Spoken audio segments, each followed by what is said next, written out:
अस्सलाम वालेकुम नाज़रीन। डिबेट में भली कार मां जी मेज़बान साइमा वाब। डिबेट में गुफ्तगू कंदासीं अमरीका ईरान के विच में हिन वक्त जंग बंदी के हवाले से काफ़ी ॻाल्हियूं हलंदड़ आहिनि, पर हिन वक्त ईरानी अख़्तियारनि पारां तरदीद कई वई आहे त अमरीका सां जंग बंदी ते को भी इतफ़ाक़ न थियो आहे ऐं MOU के हवाले से जेके पीस टॉक्स आहिनि उनखे अॻिते वधाइण बाबति भी ईरानी अख़्तियारनि तरदीद कई आहे। इन खां अलावा नाज़रीन अॼु ईरान तरफ़ां के मुस्बत इशारा मिलिया आहिनि त जेसिताईं अमरीकी सदर डोनाल्ड ट्रंप जो सदारती मुद्दो आहे तेसिताईं ही जंग जारी रहंदी। इन खां अलावा प्रोग्राम में अॼु गुफ्तगू कंदासीं ईरान ऐं अमरीका के विच में हलंदड़ जेके मामला आहिनि, हुसैन पारां जेके बाबुल मंदाब ते जहाज़नि ते हमलो, उन खां अलावा अॼु मोहसिन नकवी साहब ईरानी सदर मसूद पज़ेशियान साहब सां गुफ्तगू कई आहे, मुलाक़ात कई आहे ऐं मक्का मुआहिदे के हवाले से तफ़सीली ॻाल्हि ॿोल थी आहे। ओवरऑल मिडल ईस्ट की सूरत हाल के भी डिस्कस कंदासीं। इन खां अलावा प्रोग्राम के ॿिए हिस्से में मीर रज़ा केस के हवाले से जेके अहम अपडेट साम्हूं अचनि पियूं ऐं IG सिंध जो बयान त इन केस में पुलिस तरफ़ां कोताहियूं थियूं आहिनि, इन ते भी गुफ्तगू कंदासीं। पर सब खां पहिरीं अमरीका ईरान बाबति गुफ्तगू लाइ असां हिन वक्त फ़ोन कॉल ते मौजूदु आहिनि डेली सिंधियार जो एडिटर आहिनि एजाज़ मेहर साहब, उन खां अलावा फारूक मुरई साहब ऐं शकील नाइक साहब भी असां सां गॾु रहंदा। वरी महिरबानी तव्हां सभिनीनि महिमाननि जी। एजाज़ मेहर साहब, शुरूआत तव्हां खां करणु चाहियूं पिया। ईरान अमरीका के हवाले से जंग बंदी ते इतफ़ाक़ थियण जूं ॻाल्हियूं हुयूं, पर हिन वक्त ईरान पारां उन जी तरदीद साम्हूं अचे पई ऐं ईरान इहो चाहे पियो त जेसिताईं अमरीकी सदर जो सदारती मुद्दो आहे तेसिताईं ही जंग भले हलंदी रहे। हाणे इन सूरत हाल में अमरीका जो छा आहे, तव्हां कीअं पिया ॾिसो त अमरीका इन जंग मां निकिरण जे लाइ को सेफ एग्ज़िट तव्हां ॾिसो था अमरीका वटि आहे हिन वक्त मौजूदा सूरत हाल में? मोहसिन नकवी साहब जो वो ईरान उन जो फॉरेन ऑफिस तरफा बुधायो वो तो उन जा ब पर्पज़ आहिनि। हिकिड़ो तो ॿितरफ़ो जो पंहिंजा तालुकात आहिनि ईरान ऐं पाकिस्तान जा उन तनाज़ुर में, ऐं ॿियो जेको आहे त उहो रीजनल सिचुएशन जेका आहे उनखे बहितर कजे, उन जो को मुस्तक़िल को हल कढिजे। त मुंहिंजो ख़्याल आहे त हिन वक़्तु जेका गिवन सिचुएशन आहे त उन में ईअं थो लॻे त ईरान जो अपर हैंड आहे ऐं अमरीका रिसीविंग एंड ते बीठो आहे। तो कल जो इराक़ी साहब बयान ॾिनो त अमेरिका जे लाइ त उहो पिने थो, असांखे मिनथूं थो करे त असां सां डील कयो।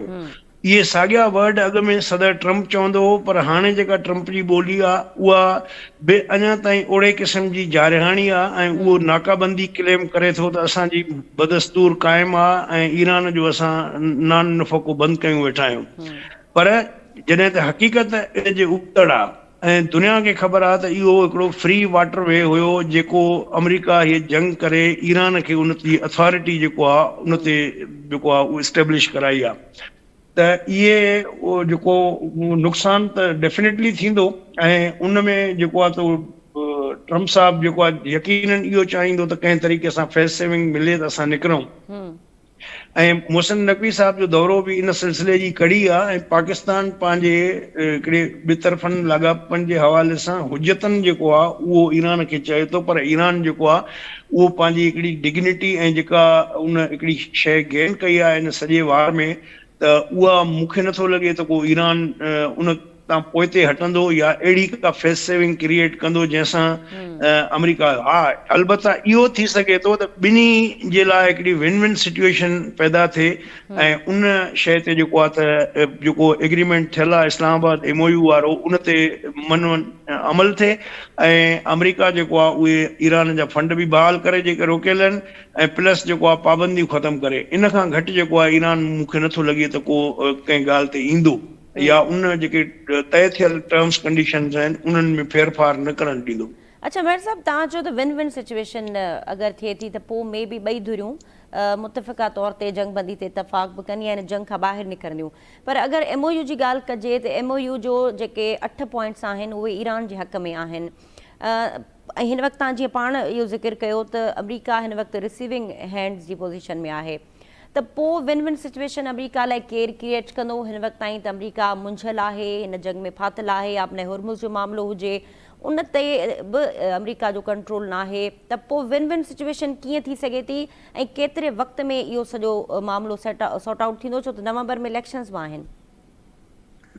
मूंखे लॻे थो त हीउ जेको MOU वारो इशू आहे इहो त सेटल थी सघे थो कंहिं बि वक़्तु। बाक़ी जेको न्यूक्लियर जो इशू आहे, जेके फर्दर टास्क करणा आहिनि हिननि खे, उहो टाइम वठंदो ऐं तकड़ में जेको आहे त उहो न थींदो। हाणे त इहे रिपोर्ट्स बि आयूं आहिनि त जंग दौरान जेके रशियन एटॉमिक एनर्जी साइट्स ते कमु कंदड़ इंजीनियर आहे उन्हनि जी वापसी बि शुरू थी वई आहे। त अहिड़े माहौल में मूंखे नथो लॻे त ईरान को उन हवाले सां का फ़िलहाल तकड़ में का शइ तइ कंदो। ऐं वधि में वधि इहो करे सघे थो त जेको ओबामा जे दौर में हिकिड़ो एग्रीमेंट या अंडरस्टैंडिंग हुई उन ताईं जेको आहे वञे, उन खां घटि ते जेको आहे कॾहिं बि ईरान राज़ी न थींदो। ऐं उन में बि मूंखे नथो लॻे जेको अमेरिका ही ट्रम्प बहादुर साहिबु नारो हणी आयो त मां हिन ओबामा जी डील ग़लति आहे, मां उन खां बहितर डील वठंदुसि, त उन में बि मूंखे कामयाबु थींदे ट्रम्प साहिबु नज़र कोन थो अचे। बहरहाल ही पहिरें स्टेज वारी ॻाल्हि आहे, ही ॾिसजे त इन ते केतिरो थो मामिलो जल्दी हल थिए, छो त इहो सभिनी जे इंट्रस्ट में आहे, पूरे खिते जी इंट्रस्ट में आहे ऐं त इहो फौरी तौर ते लंघ बहाल थिए। हा, उन में इहा हिकिड़ी अमेरिका जेको आहे त उनजी फरमाइश थी सघे थी त फॉर द सर्टन पीरियड जेको आहे ईरान उहो टोल वसूल न करे, या जेको आहे अहिड़ी मामिलो जेको आहे को अहिड़ी अंडरस्टैंडिंग हुजे त उहो पॉसिबिलिटी आहे। त उन में सुभाणे ट्रम्प साहिबु इहो वॾो वॾे नारो हणी चई सघे थो त मूं खोलाए छॾियो, ब्लॉकेट कयो, ईरान खे विंग कयो ऐं अहिड़े क़िस्म जी जेको आहे उहो ॻाल्हियूं करे पंहिंजे इलेक्शन कैंपेन खे जेको आहे उहो अॻिते वधाए। त इन हद ताईं मुमकिन आहे, पर उहो इन सूरत में थींदो जॾहिं ईरान जा ॿिया सभु शर्त अमेरिका तस्लीम कंदो। ठीकु आहे फारूक साहब, तव्हां कीअं पिया ॾिसो ओमान ऐं ईरान जे विच में आपने हुर्मुज़ जे हवाले सां बि कुझु मामलनि ते पेशरफ़ थी आहे, ऐं ॿिए पासे ॻाल्हियुनि जे हवाले सां जीअं एजाज़ महर साहिबु ज़िक्र कयो त अमेरिका खे सेफ एग्ज़िट लाइ पाकिस्तान कोशिशि कंदो, पर हिन वक़्तु सूरत हाल एतिरी मुंझियल आहे जो सेफ एग्ज़िट मुमकिन ई न आहे हिन वक़्तु अमेरिका जे लाइ। ॾिसो, ॻाल्हि इहा आहे त भई जेको आहे जेको हींअर जेको मोहसिन नक़वी साहिबु जेको ईरान जो दौरो कयो आहे, त ईरान त हूअं इनकार पियो करे त असांजूं ॻाल्हियूं कोन थियूं थियनि, लेकिन सालसनि जे दरमियान जेको आहे हिकिड़ो पैगामनि जो सिलसिलो जारी आहे। लेकिन मसइलो इहो आहे त भई जेको आहे इन मोहसिन नक़वी जे जेके दौरे मां मूंखे लॻे पियो त जेको हिननि जी ॻाल्हियूं हलनि पियूं, वधीक जेको इहो मुआदो जेको जंगबंदीअ जो मुआदो आहे इनखे वधाइण जे लाइ जेको आहे मुंहिंजो ख़्यालु आहे त इहो जेको दौरो मोहसिन नक़वी जो इन सिलसिले में आहे त मज़ीद जेको आहे हिनखे माना 2 महीना अॻिते करण जो आहे। त उन खां अलावा मां तव्हांखे हिकिड़ी ॿी ॻाल्हि बि ॿुधायां त भई जेको आहे सो जीअं उन महिल वक़्तु गुज़रे पियो त ॿिन्ही तरफ़नि खां हिकिड़ा जेको मुफ़ाहिमती यादाश्त आहे उन में वधीक जेको आहे मुतालबा अचनि पिया। अमेरिका जो मुतालबो बि आहे ऐं वरी ईरान जेको वॾो मुतालबो इहो कयो त भई जेको आहे सो मूंखे जेको आहे सो सदर मूंखे इन में जेको असांजो नुक़सानु थियो उनजो हर्जानो अमेरिका भरे ॾिए। जंहिं ते सदर ट्रम्प जेको आहे सो तमामु घणो जेको आहे नाराज़ थियो, चई त हिन महिल ताईं असां जेके ॻाल्हियूं ॿोलियूं थियूं आहिनि उन में कॾहिं बि ईरान इन ॻाल्हि जो ज़िक्र न कयो आहे। ऐं हींअर जेको आहे ईरान इहे ॻाल्हियूं थो करे भई जेको असांखे जेको आहे हर्जानो भरे ॾियो, त चई त पोइ असां बि हर्जानो भरंदासीं। असांजी SSU कूल जेको बहरी जहाज़ हो उन ते हमिलो थियो, जेको तयारा बरदार जहाज़ हो उन ते हमिलो थियो, असां उन में जेके जेको आहे असांजा मारिजी विया जेके सिपाही उनजी अहल खाना खे बि जेको आहे सो ईरान ॾिए जेको हर्जानो ॾिए। ऐं उनखां अलावा जेको हुन हमला कया जंहिंमें माण्हू मारिजी विया आहिनि ऐं तमामु जेको आहे मतिलबु जेको आहे ट्रम्प जेको आहे उन महिल कावड़ में हो जेको हिन जेको बयानु ॾिनो जेको त भई जेको असां जेको असांखे जेको ईरान भरे ॾिए इन जो, त इन करे थोरो मामिलो गड़बड़ थी चुको आहे। मतिलबु जेको आहे मुआदे में जेको लॻे पियो मतिलबु ख़तरो आहे त भई जेको आहे छा थो थिए। लेकिन मोहसिन नक़वी हिकु त जेको आहे वियो आहे पंहिंजो हिन में इन चक्कर में वियो आहे त भई जेको आहे जेको 3 मुल्की जेको मुआदो थियो आहे सऊदी अरब, तुर्की ऐं पाकिस्तान जो, उन में ईरान खे एतमाद में वठण जे लाइ ऐं उन जे बारे में ब्रीफ करण जे लाइ। ऐं इहो ई जेको हुन जेको आहे फील्ड मार्शल जो ऐं वज़ीर आज़म शहबाज शरीफ़ जो जेको पैगाम जेको आहे ईरानी सदर मसूद पज़ेश्कियान खे जेको आहे पहुचायो आहे। ऐं जेको इन दौरे मां इहो लॻे थो त भई जेको आहे सो थी सघे थो जेको आहे हीउ जंगबंदीअ जो जेको पहिरीं 60 ॾींहं जो उनखे वधीक 60 ॾींहंनि ताईं जेको आहे सो इहो वधाए सघंदा। माना 17 अगस्त ते इहो जेको पहिरियों मुआदो आहे माना 2 महीननि जो ख़तमु थियण वारो आहे। हाणे अॻिते वधीक जेका 17 अगस्त खां वधाईंदा त वरी वधीक 2 महीना वधीक थी सघे थो जेको आहे इन ते जेको आहे सो इनखे वधाए छॾनि। ऐं ॿी ॻाल्हि जेको आहे आपने हुर्मुज़ जो जेको आहे ओमान जी पाण में जेका ॻाल्हि ॿोल हले पई, हैरत अंगेज़ तौर ते वरी जेको आहे इन जो जेको साल्स जो किरदारु आहे उहो वरी क़तर पियो थो अदा करे। माना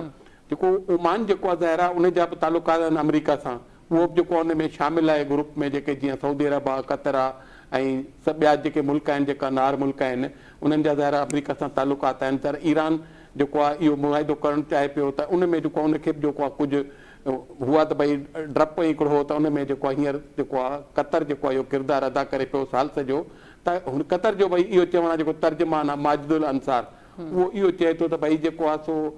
मुआइदो कुझु बि थिए, असांजी कोशिशि इहा आहे त आबना हुरमत जेतिरो जल्दी थी सघे उहो खुली वञे। लेकिन जेको मोहसिन नक़वी जो दौरो आहे उन मां मूंखे लॻे थो त हीअ जंगबंदी वधीक 2 महीननि जे लॻते वधी वेंदी। ठीकु आहे, शकील नाइक साहब तव्हां ॿुधी सघो पिया?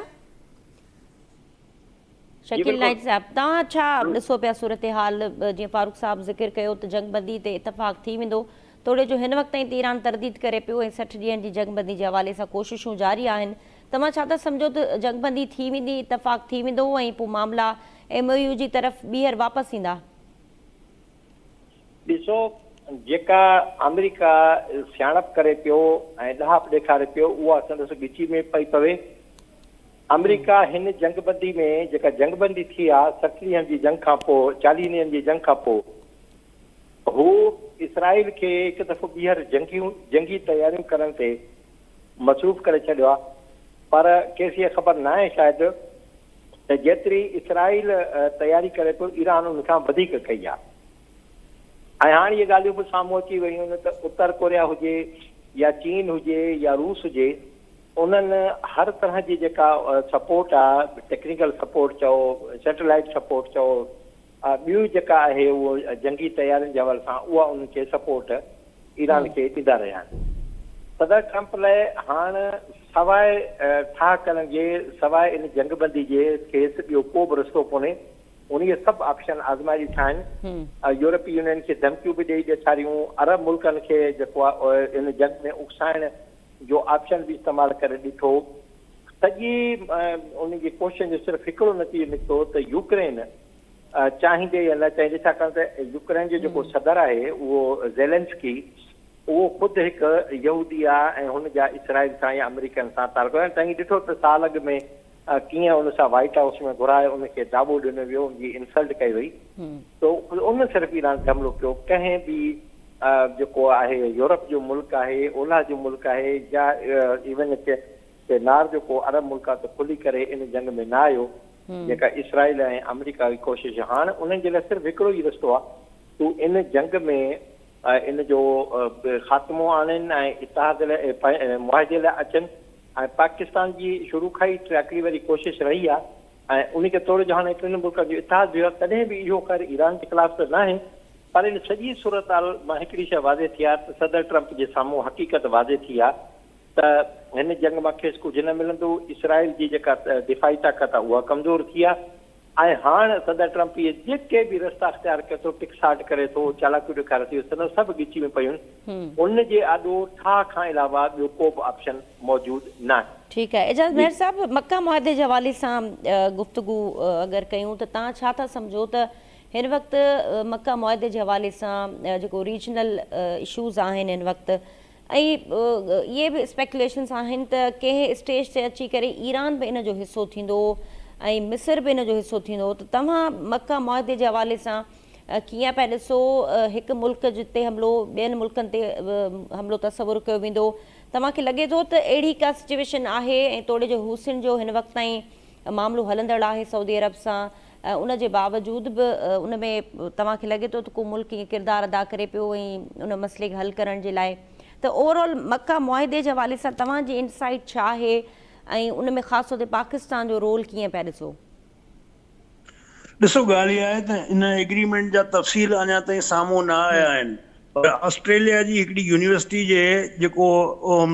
स्ट्रेटेजिक स्टडीज़ शोबे जो प्रोफेसर आहे मसूद साहब, उन जो इहो आहे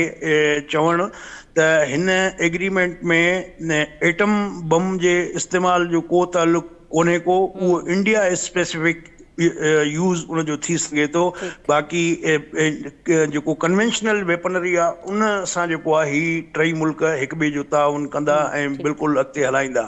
त डेफिनेटली कि इन में बि पाकिस्तान जो जेको रोल आहे उहो हिकिड़ो इम्पोर्टेंट रोल आहे, छो त पाकिस्तान वटि मिलिट्री इंडस्ट्री बि आहे, पाकिस्तान वटि हिकिड़ी सगारी फ़ौज बि आहे तमामु ट्रेंड, ऐं उन जा माण्हू हिन महिल 8000 खनि ट्रूप्स जेके आहिनि उहे सऊदी अरब में ऑलरेडी मौजूदु आहिनि, पाकिस्तान जा जंगी जहाज़ मौजूदु आहिनि, ऐं टर्की जी जेका मिलिट्री इंडस्ट्री आहे उहा अञा पाकिस्तान खां बि वधीक स्ट्रांग आहे, ख़ासि करे उन्हनि जी नेवी ऐं एयरफोर्स। हाणे जेको कान फाइटर जेट जेको आहे उनजी इंजन बि जेको आहे हू पाण पिया ठाहिनि, त मक़सदु चवण जो त इहे ॿई मुल्क जेके आहिनि इनमें पोटेंशियल आहे, पैसो सऊदी अरब वटि आहे, ऐं उहो जेकॾहिं इन में इंडस्ट्री में इन्वेस्ट कंदो त डेफिनेटली हिकिड़ो आउटपुट तमामु सुठो थी सघे थो, कोऑपरेशन सुठो थी सघे थो, ऐं टई मुल्क गॾिजी जेको आहे या अॻिते हली क़तर या मिस्र इन जो हिसो बणजनि था त यकीनन हीउ हिकिड़ो पावरफुल मुस्लिम नेटो स्टाइल जो हिकिड़ो ब्लॉक बणी सघे थो, छो त जेको ईंदड़ न्यू वर्ल्ड ऑर्डर जे हवाले सां शयूं थियनि पियूं या नयूं अलाइनमेंट थियनि पियूं त उन में जेको चाइना जो रोल आहे उहो तमामु हिकिड़ो लीडिंग रोल आहे दुनिया में, छो त उहो यूनिपोलर वर्ल्ड नथो चाहे, उहो मल्टीपोलर वर्ल्ड थो चाहे, त पार्टिसिपेट कयो, जियो ऐं जीअण ॾियो जो हक़, माना तव्हां बि कमायो, कारोबार कयो, असांखे बि करणु ॾियो, त इहो जेका अप्रोच आहे उहा तमामु ज़बरदस्त आहे। ऐं ॿियो जेको अमरीकी सिस्टम जो मुतबादिल जेको स्विफ्ट सिस्टम आहे पेमेंट जो, त उन खे बि डी डॉलराइज़ेशन वारे पासे वठी पियो वञे। इराक जेको आहे ईरान चवे थो त असां टोल जेकॾहिं वठंदासीं त उहो युआन में वठंदासीं, डॉलर में न, त ऐं हाणे साईं सऊदी अरब समेत कुझु अरब मुल्कनि जेको आहे उहे अदर देन डॉलर करंसीज़ में पंहिंजा ट्रेड बि शुरू कया आहिनि, त इन जो लामहला इम्पैक्ट ईंदो अमरीकी मईशत ते, अमरीका जे पॉलिटिकल इंट्रस्ट उहे बि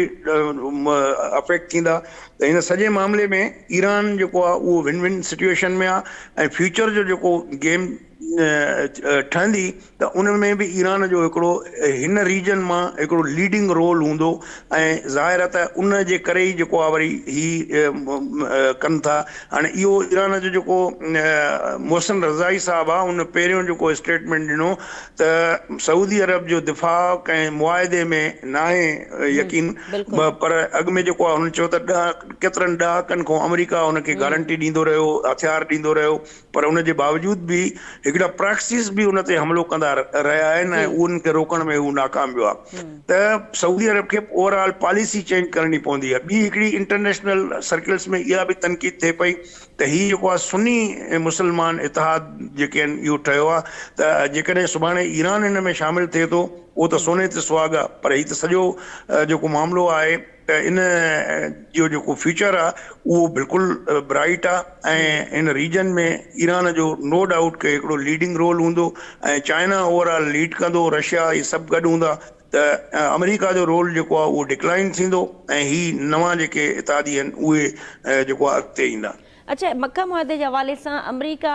जे किरदार खे तव्हां कीअं पिया ॾिसो, उनजो रद्द अमल या उनजी स्ट्रेटजी छा आहे? इन क़िस्म जा मुआहिदा थियनि था ऐं उन में अगरि वधीक मुल्क बि इन में शामिलु थियनि था त पोइ छा उन स्ट्रेटजी छा आहे अमरीका जी? ॾिसो, अमरीका जहिड़े तरीक़े सां हिकिड़ो हवा ठहियलु हुई त हीउ हिकिड़ो एॾो नाक़ाबिले शिकस्त ताक़तवर मिलिट्री, अलाए कहिड़ा कहिड़ा हिननि वटि औज़ार आहिनि, सैटेलाइट्स आहिनि, ही आहिनि, ऐं सॼी जेका टेक्नोलॉजी हिननि वटि आहे, ऐं फाइटर जेट जेके F-35 जेको आहे उहो स्टेल्थ आहे, ऐं हिननि वटि जेको आहे स्टेल्थ ड्रोन आहिनि, स्टेल्थ उहे सभु एक्सपोज थी आहे, ऐं सॼी उहा जेका साख हुई, हिकिड़ो भउ हो या हिकिड़ो भरम हो, उहो सॼो ईरान जहिड़े हिकिड़े नंढड़े मुल्क जेको आहे मिसाल अमरीका जी भेट में हुनखे एक्सपोज करे छॾियो। बावजूद इन जे त अमरीका जा जेके प्रेज़ेंस हुई हिते अरब मुल्कनि में, उन्हनि मां कंहिं बि जेको आहे रिटेलिएट न कयो सवाइ UAE जे, ऐं उन सॼे माहौल में त अमरीका खे जेको आहे इहो अमरीका जी ख़्वाहिश ऐं कोशिश ज़रूरु हुई, इसराइल जी बि हुई त कंहिं तरीक़े सां सऊदी अरब ऐं ईरान खे विड़ाए विझूं ऐं अरब मुल्क जेको आहे उहे बि हिन में इन्वॉल्व थियनि, पर मां सम्झां थो सऊदी लीडरशिप जेको आहे उहो हिकिड़ो बहितर फ़ैसिलो कयो आहे, त इन सां जेको आहे आहिस्ता आहिस्ता स्लोली, ज़ाहिर आहे त ओवर द नाइट जेको आहे इहे शयूं न थींदियूं आहिनि, त अमरीका जो असर रसूख़ जेको आहे उहो घटिबो इन खिते में, ऐं चाइना जो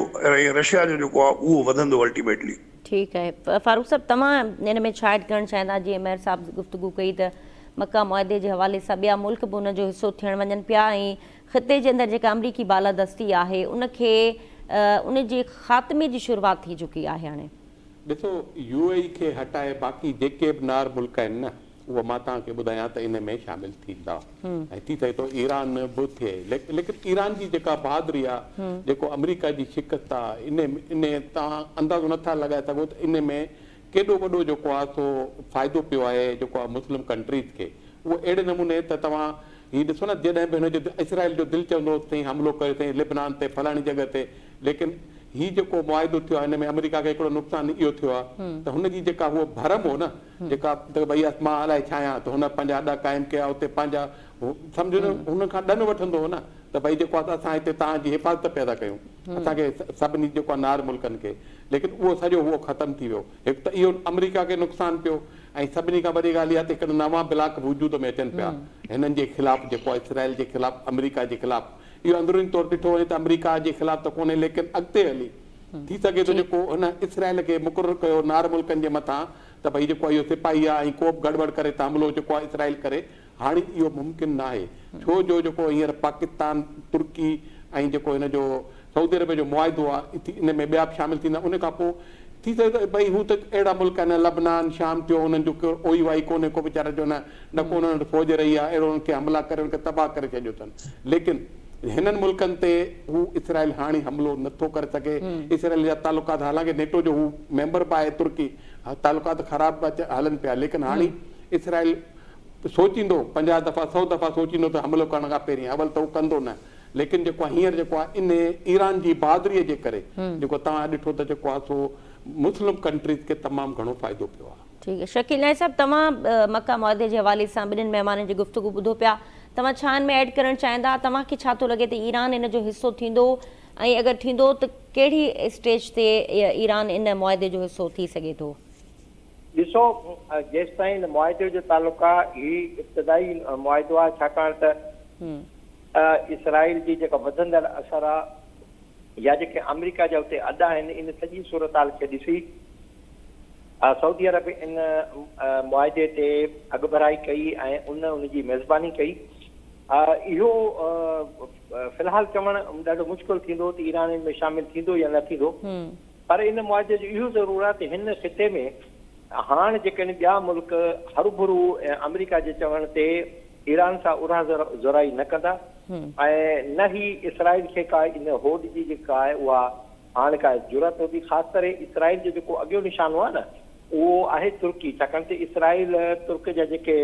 उनजा बाग़ी आहिनि कुर्द ही उन्हनि खे हथियार पैसा इहे सभु कुझु ॾिए पियो ऐं इन करे ई जेको आहे उहो हिननि पोइ गॾिजी इहा शइ कई छाकाणि त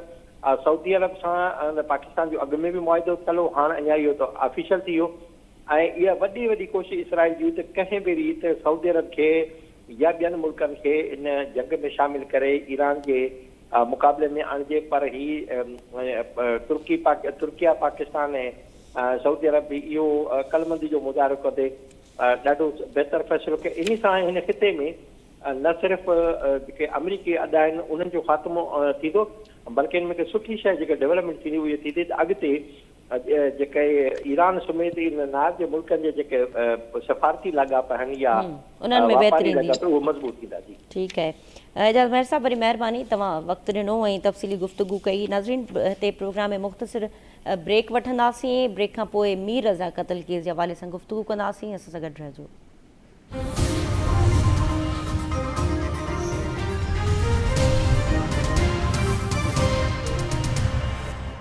वेलकम बैक नाज़रीन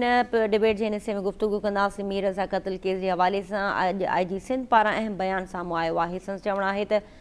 इन केस में पुलिस तरफ़ां काफ़ी कोताहियूं थियूं आहिनि संदसि इहो बि चवणु हो त वालदेन पारां अॻूणी जेका जांच टीम आहे उन ते काफ़ी तहफ़ुज़ात जो इज़हार कयो वियो जंहिंखां पोइ हाणे जांच टीम जेका आहे उहा नए सिरे सां हिन वाक़े खे जांच इन जी करे रही आहे उनखां अलावा हिन वक़्तु जेको जंहिं फस्ट पोस्टमार्टम कयो हुयो मीर रज़ा जो उन MLO खे बि मुअतल कयो वियो आहे इन सॼे मामले ते गुफ़्तगू लाइ असां सां हिन वक़्तु टेलीफोन लाइन ते मौजूदु आहिनि धरती TV न्यूज़ जा चीफ क्राइम रिपोर्टर आहिनि ज़हीर शेख उन सां गुफ़्तगू कयूं था ज़हीर सभ खां पहिरीं अपडेट कजो त हिन वक़्तु MLO खे बि हटायो वियो आहे ऐं हिन वक़्तु जेका केस जी जे रुख़ तरफ़ ई जांच हलंदड़ आहे त हिन वक़्तु लेटेस्ट अपडेट्स छा आहिनि ऐं अॼु IG सिंध सां वधीक कहिड़ी गुफ़्तगू कई हिन केस ते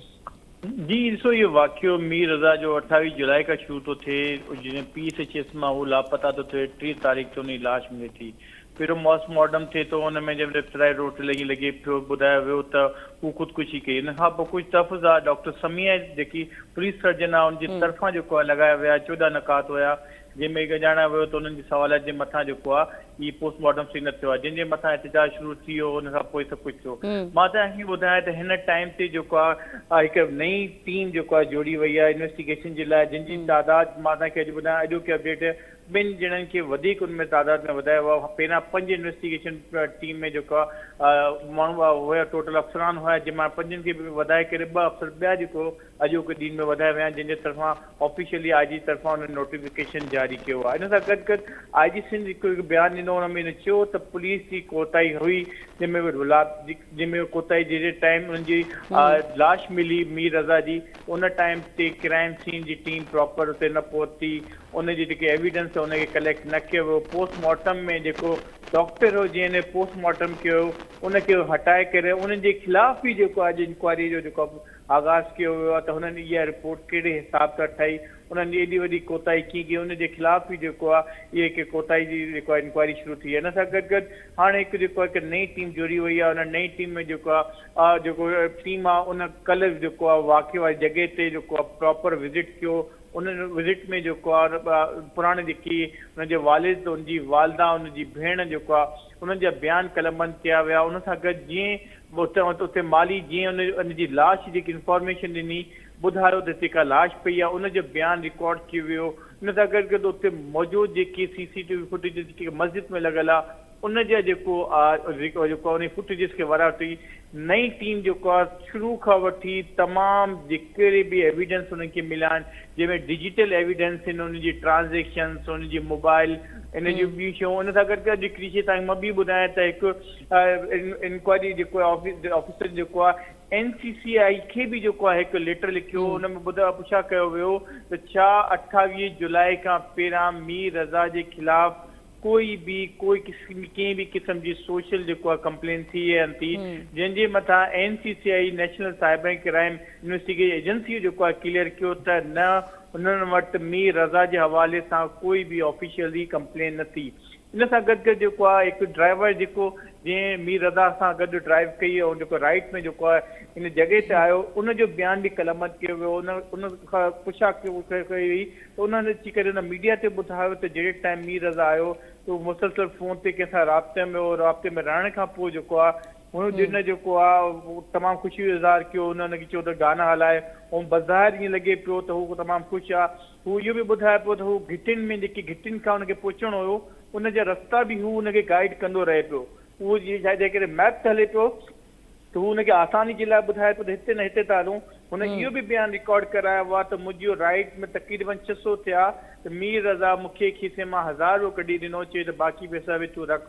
त हुनजी इहा रिपोर्ट जे मुताबिक़ इहे तमामु ॻाल्हियूं शयूं मिलाए करे ॿुधायो थो वञे त न त अंदाज़ो लॻाए त हुनजे जहिड़े टाइम जी लास्ट स्टेज में बि मीर रज़ा खे अहिड़ी का बि एंज़ाइटी टेंशन या कोई शइ न हुई हू बिल्कुलु ख़ुशि हुयो ऐं पोइ आख़िरी जीअं माण्हू सां हुन मुलाक़ात कई उहो हुयो टैक्सी ड्राइवर उनजो चवणु आहे त तमामु सुठे मिज़ाज में ख़ुशि मिज़ाज में वेठो हू मूंखे सां गाइड कंदो रहियो असां जेतिरी देरि राइड में या त फ़ोन ते ॻाल्हाए पियो या हू मूंसां ॻाल्हाईंदो रहियो ऐं मूंखे प्रॉपर गाइड कंदो रहियो हुन एतिरे क़दुरु जो मूंखे राइड खां वधीक हुन पैसा ॾिना हुनखे जिथे वञिणो मूं हुनखे लाथो हुयो जी ठीकु है फारूक साहब तव्हां कीअं ॾिसो पिया अॼु पेशरफ़ थी आहे IG सिंध बि इन केस जे हवाले सां गुफ़्तगू कई आहे ऐं पुलिस जी कोताहियुनि जे हवाले सां बि उन्हनि ज़िक्र कयो आहे तव्हांखे छा थो लॻे त हाणे जेका जांच टीम हिन मामले खे इन्वेस्टिगेट करे पई मौसर अंदाज़ में हाणे शयूं साम्हूं ईंदियूं ऐं जेका कड़ी आहे इन सॼे केस जी जेको बुनियादी जेको मामिलो आहे इन केस जो उहो हाणे अवाम जे साम्हूं ईंदो IG सिंध जेको आहे जावेद आलम ओडो साहब जेको आहे तमामु हिकिड़ो सुठो माण्हू आहे सुठो मतिलबु हर केस में हर ॻाल्हि में जेको आहे उहो जेको आहे सो मतिलबु हिकिड़ो अवामी जेको आहे सो IG आहे हुन जेको आहे पंहिंजे तरफ़ां जेको आहे सो क्लियर जेको इहो चयो त भई जेको आहे इन पुलिस खां वाक़ई इन में कोताहियूं थियूं आहिनि इहा हिकिड़ी सुठी ॻाल्हि आहे पंहिंजो हुनखे मञणु पंहिंजी ग़लतियुनि खे मञण या IG साहिब जेका इहा ॻाल्हि कई तमामु सुठी ॻाल्हि आहे ऐं हुन इहो बि चयो त भई जेको आहे सो जेके नई मेडिको लीगल जेका हींअर रिपोर्ट आई आहे जेका मतिलबु जेको क़बर कुशाई थी आहे उन खां पोइ जेको आहे जेका 18 तारीख़ थी उन जे मुताबिक़ हाणे असां उन हिसाब सां उन लाइन ते हलंदासीं केस खे अॻिते खणी। ऐं हुन इहो बि चयो त भई जेको आहे इन में जेके कोताहियूं थियूं आहिनि उन में जेके पुलिस अफ़सर आहिनि मुलविस आहिनि या जिन जूं उन में निशानदेही थींदी असां उन्हनि जे ख़िलाफ़ जेको आहे कार्रवाई कंदासीं जेका तरीक़ेकार असांजो हूंदो आहे पंहिंजो इदारे जो। ऐं हुन इहो बि चयो त भई जेको आहे सो कराचीअ में क़त्ल जा हज़ारे केस जेको आहे सो एक इलाज थिया आहिनि ऐं हीउ जेको आहे सो क़त्ल केस बि एक इलाज थींदो। ही आबाद जे जेको आहे प्रोग्राम में अॼु जेको आहे सो आई जी साहिबु चयो त भई जेको आहे सो हिन चयो त भई जेको आहे सो इहो जेको मीर रज़ा जो जेको हीउ जेको वाक़ियो थियो आहे इन में जेको आहे सो माना SHO जे लाइ MLO जे लाइ ऐं पुलिस सर्जन जे लाइ इहो हिकु सबक़ु आहे। इन मां हुननि खे अगरि ही कुझु सिखी सघनि था त सिखनि। ऐं हिन इहो बि चयो त भई जेको हींअर जेका टीम आहे न पहिरीं असांजो कंहिंजे मथां दबाव हो न हींअर कंहिंजे मथां जेको असां दबाव था विझूं ऐं हुननि खे ओपन असां ॾिनो आहे त भई जेको आहे इन ते केस ते कमु कनि ऐं जेके बि माण्हू इन में मुलविस आहिनि उन जे ख़िलाफ़ कार्रवाई कनि। ठीकु आहे शकील नाइक साहब, तव्हां सहाफ़त में वॾो वक़्तु गुज़ारियो आहे, इन क़िस्म जा वाक़िया ज़रूरु तव्हां रिपोर्ट बि कया हूंदा, उनखे इन्वेस्टिगेट बि कयो हूंदो। तव्हांजी नज़र में मीर रज़ा जो क़त्ल केस आहे उनजी असुल कहाणी छा आहे ऐं उन जा बुनियादी जेके मुहरकात आहिनि उहे कहिड़ा आहिनि? ॾिसो, हेल ताईं जेके शयूं साम्हूं आयूं आहिनि उहे शायदि कुझु ज़ाहिर कयूं पियूं वञनि, कुझु न पियूं कयूं वञनि। सभ खां पहिरीं हिन सॼे मामले जी वालदेन खे ख़बर आहे जेके उन केस खे लिकाइनि पिया। नंबर 1। नंबर 2, पहिरियों केस इहो ख़राब कयो डॉक्टर, ही उहो डॉक्टर हो जंहिं शहीद इम्तियाज़ मीर जी पोस्टमार्टम न पई कई ऐं वरी जॾहिं हुन पोस्टमार्टम कयो त हुन तड़ तकड़ में इहो ॾिनो त हुन ख़ुदकुशी कई आहे, माना आपघात कयो आहे। हाणे केस जॾहिं वालदेन खे सॼी ख़बर आहे सॼे मामलनि जी, ॾिसो 2-3 इशूज़ आहिनि। असीं इहे शयूं वक़्त खां अॻु में खणी डिस्क्लोज़ नथा करे सघूं। क्रिप्टो करेंसी आहे, उते कॉल सेंटर आहे। तव्हां इहो ॾिसो त कॉल सेंटर जेके असांजे मुल्क में आहिनि उहे 2 क़िस्मनि जा आहिनि। हिकिड़ा त इहे आम ख़ासि आम रिवाजी जेके तव्हांखे क़ौमी शाहराहनि ते हिननि ते उते नज़र ईंदा, उहे त कंहिं हिते ठीकु हूंदा आहिनि। हिकिड़ा हूंदा आहिनि जेके तव्हां वॾनि बंगलनि ते या ईअं कंहिं फार्म हाउस ते या अहिड़े कंहिं ॻुझे उन्हनि ते जाइनि ते हूंदा आहिनि। उतां खां करोड़े अरबे रुपयनि जी जेका ट्रांज़ेक्शन थींदी आहे उहे परॾेह मां उहे जेका थींदी आहे या इंश्योरेंस या ॿिया कंहिं क्लेम, पोइ उहे पकड़जण में FIA खे साइबर क्राइम खे थोरो वक़्तु लॻंदो आहे। इन विच में जेके चालाक माण्हू हूंदा आहिनि उहे करोड़े अरबे रुपया कमाए वेंदा आहिनि। हाणे हिन में जेका तफ़सील साम्हूं आई आहे, असीं हिकु दफ़ो ॿीहर पंहिंजे ॿुधंदड़नि खे या पंहिंजे ॾिसंदड़ उनखे इन करे बि था चऊं त मतां उहा जांच ते असरु पवे। ॻाल्हि इहा आहे त इहो सॼो आहे परॾेह जो पैसो, इहो आहे डिजिटल करेंसी। हाणे इन में उनजो ॾिसो, हाणे हिकिड़ी शइ ॾिसो, हू वञण खां अॻु में जन माण्हुनि सां ॻाल्हाए थो त बाबा तूं परेशान छो थो थी, 3 लख रुपया न, मां तोखे 10 ॾींहंनि जा 3 चेक थो ॾियां, माना उहो कंहिंखां पियो ॻाल्हाए, उहे कहिड़ा पैसा हुआ? हिकिड़ी ॻाल्हि। ॿी ॻाल्हि इहा तूं वञण महिल पंहिंजे पीउ खे जेकॾहिं पैसा 2 लख 2.5 लख मुंतक़िल कर थो, छो थो करे? उनजो पीउ थो चवे कंहिं माण्हू खे त बाबा मां कराची छॾे आयो आहियां, सभु कुझु ख़तमु थियो आहे, मां इस्लामाबाद में पत्थरनि जो कारोबार फलाणो थिए। त ॻाल्हि इहा त सभु शयूं छा आहिनि? इहो पैसो कंहिंजो हुयो, इहो कहिड़ो उनजे पीउ कारोबार पे कयो त उहो कारोबार में पैसा टुटी विया जो हुनखे कराची छॾिणो पियो। ऐं ॿी ॻाल्हि इहा त असांजे हुनजे जेको वालदेन आहे, ज़ाहिर असीं ख़ुदि औलाद वारा आहियूं, हुन सां हमदर्दी आहे, पर उहे बि जेको आहे न उहे इस्तेमालु थिया आहिनि। सोशल मीडिया ते हिकु तासुब रखंदड़ हिकिड़ो हल्को आहे, जन बिल्कुलु तव्हां सम्झो त बेहूदगी जी इंतिहा कंदे बिना कंहिं सबूत जे, बिना कंहिं हुननि जेका इंफॉर्मेशन जे या उन्हनि हर बुरू मुख़्तलिफ़ माण्हुनि ते जॾहिं इल्ज़ाम हया, पोइ इल्ज़ाम हेठि आयल माण्हू जॾहिं को नेशनल साइबर क्राइम एजेंसी सां राब्तो कयो त उन्हनि माफ़ियूं तलाफ़ी वरितियूं। हाणे उन ई तारसो परस्त टोले जो शिकार इन मीर जा जेके वालदेन उहे बि थिया ऐं उहे पोइ इन खां पोइ हाणे उहो खणी कमु। तव्हांखे ख़बर आहे हिकिड़ी वॾी ॻाल्हि असांजी मीडिया में न आई आहे त एतिरे ताईं जो इन तासो परस्त टोले जो जेको उनजे वालदेन ते एॾो असरु हो जो उन्हनि बाक़ाइदे जेका मेडिकल बोर्ड जोड़ियो, जंहिं मेडिकल बोर्ड हाणे इहा रिपोर्ट ॾिनी आहे त जेको आहे इन जो वापारी ख़ुदकुशी न आहे कि इनखे क़तल कयो वियो आहे। इन जे वालदेन चयो 2-3 माण्हुनि ते ज़बान जी बुनियाद ते एतिराज़ वरियो त हिन ज़बान जा माण्हू हिन डॉक्टर हिन में शामिल, असांखे एतिराज़ आहे। जंहिं ते सिंध हुकूमत जेको सिहत खातो आहे ऐं सिंध पुलिस उन्हनि जो एतिराज़ रद्द करे छॾियो। उन्हनि चयो इहो कहिड़ो तरीक़ो आहे, डॉक्टर हमेशह डॉक्टर हूंदो आहे, तव्हां उनखे कंहिं ज़बान सां सम्झो था। पर जॾहिं उन्हनि डॉक्टरनि इहा रिपोर्ट ॾिनी ऐं उन आपघात खे उन्हनि ग़लति करार ॾिनो, तॾहिं उन जेको नौजवान वापारी आहे मक़तूल, उनजे वालिदेन तॾहिं वञी ज़बान बंदी कई आहे। तव्हां सोचो त इन जे पर्दे जे पुठियां सॼी जेका चाहे तव्हांखे चओ त MQM जेका पर्दे पुठियां वेठी आहे, लंडन ऐं जेका MQM आहे उहा उनजे पर्दे पुठियां वेठी आहे, हिकु तासुपरस्त टोलो आहे जंहिंजे साम्हूं सिंधी लफ़्ज़ उन तव्हां एतिरो सोचो त चए इन में इहे सिंधी ऑफिसर छो शामिल आहिनि। माना तव्हां ॿुधा थी शर्म जी इंतिहा आहे न। जेको पुलिस अफ़सर आहे उहो पुलिस ऑफिसर हमेशह पाकिस्तान पुलिस सर्विस जो आहे या सिंध पुलिस सर्विस जो आहे, त उहो हमेशह पुलिस ऑफिसर आहे। ठीकु उहो आहे, सिंधी शकील पंजाबी साहब तव्हां जांच जे हवाले सां गुफ़्तगू कयो पिया, ठीकु आहे, तासुब परस्ती पंहिंजी जाइ ते, पर अगरि स्पेसिफिक पाण इन केस ते ॻाल्हायूं, तव्हां छा था सम्झो? स्पेकुलेशन्स इहे बि आहिनि त ख़ुदकुशी जो मामिलो आहे, त तव्हां वटि छा इन्वेस्टिगेशन आहे हिन केस जी? ॾिसो जॾहिं खां इहा कई आहे नई मेडिकल रिपोर्ट आई आहे, उन खां पोइ इहो वाज़े चयो त ख़ुदकशी न आहे। ठीकु आहे, ॿी ॻाल्हि इहा त जेका हाणे जांच टीम आहे उन्हनि तब्दील बि कई आहे, उन इन ते वॾी अॻभराई कई आहे, क्राइम सीन ताईं पहुता आहिनि ऐं असां वरी चऊं था त असां वटि इंफॉर्मेशन आहे, पर उहा जेका थी सघे थो त मतां उहा जांच ते असरु पवे। असीं एतिरो डिस्क्लोज़ कयूं था त कुझु माण्हू जेके सेंट्रल जेल में बंदि आहिनि, FIA या साइबर क्राइम वारनि उन्हनि खे बाक़ाइदे उन्हनि खां इंट्रोगेट कयो आहे, उन्हनि खां मालूमात पुछी आहे। कुझु माण्हू हिन वाक़े खां अॻु में ई गिरफ़्तार थिया ऐं उन गिरफ़्तार थिया, पर उन्हनि खे उन जूं कड़ियूं हिननि सां मिलियूं, तंहिं करे उन्हनि खां बि इंट्रोगेट थी। कुझु माण्हू हींअर जांच टीम हिरासत में वरिता आहिनि, तक़रीबन कोई 20 खां वधीक माण्हू कई ऐं जांच में तमामु वॾी अॻभराई थी आहे ऐं मुमकिन आहे त हफ़्ते 10 ॾींहंनि में तमामु वॾो ब्रेक थ्रू थिए ऐं असुल हक़ीक़तूं साम्हूं अची वञनि। उन जा जेके राब्ता रहिया आहिनि नौजवान वापारी जा, उहे बि साम्हूं आंदा पिया वञनि। जेके उन्हनि जे वालिदेन जेका हेल ते ख़ामोशी इख़्तियार कई आहे, उहो बि साम्हूं अची वेंदी ऐं उन जा जेके असुल मोहरक आहिनि उहे साम्हूं अचण वारा आहिनि। उहे माण्हू पकड़ में बिल्कुलु ईंदा ऐं सिंध हुकूमत इन खां वधीक ॿियो कहिड़ी शफ़ाफ़ियत करे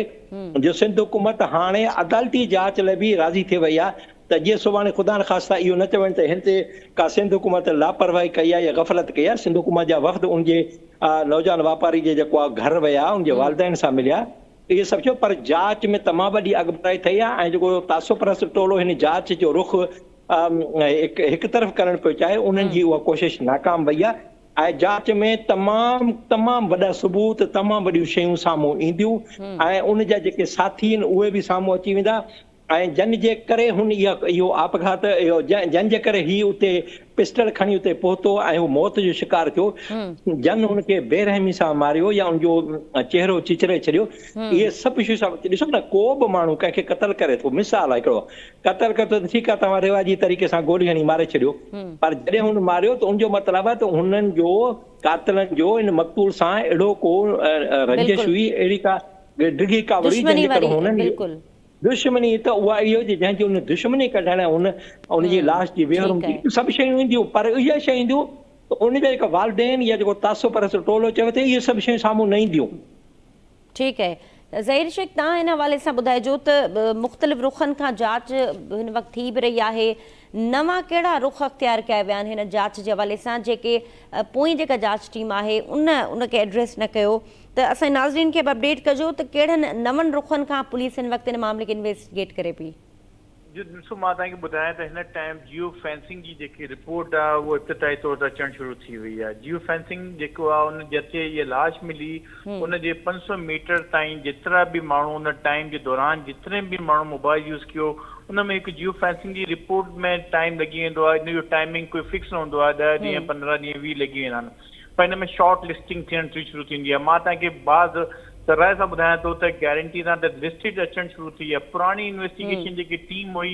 जेके जंहिंमें जेको आहे SSP इन्वेस्टिगेशन, SSP ऑपरेशन ऐं जेको समीला सूमर आहे, उन्हनि तमामु शयुनि जे लाइ उन टाइम ते जियो आहे फेंसिंग जे लाइ ॾेई छॾी। हिन टाइम ते उहो रिपोर्टिंग अचणु शुरू थी वई आहे। इन सां गॾु तमामु वॾो मवाद जेको आहे हिन टाइम ते जेको आहे पुलिस वटि जेको आहे जेके लॉ एनफोर्सिस वारा आहिनि उन्हनि वटि अची चुको आहे।